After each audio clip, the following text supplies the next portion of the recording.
Hi everyone, just wanted to share a trick I learnt when applying silicone. So once you've got your silicone gun, cut the nozzle on so it's on a slight angle. So you can see here, that's how I've cut my nozzle. The other thing you'll need is a paddle pop stick or an ice cream stick. You can buy these in bulk from most hardware stores.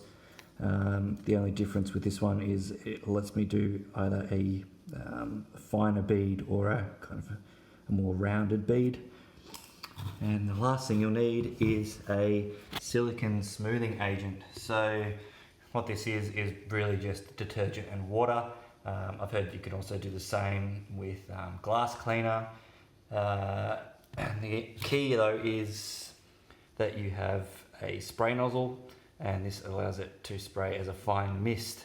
Now what it does is when you've sprayed it, it stops the silicone from sticking to areas you don't want it to stick to. So it won't stick to this tile or this skirting board. So use it after you've applied your first bead of silicone. Now, I'll show you what I mean. Get your silicone gun and your silicone nozzle and apply the silicone. You want the cut end of the nozzle against the edge. And just apply a liberal amount of silicone. Try not to shake, doesn't matter if you do. Try not to screw up, doesn't matter if you screw up too much.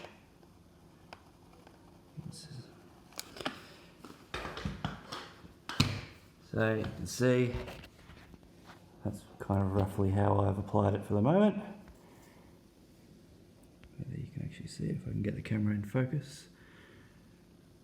There you go.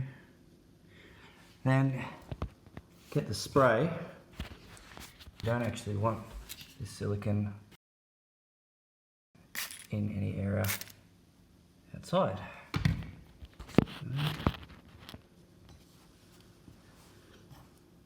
Then apply with the paddle pop stick.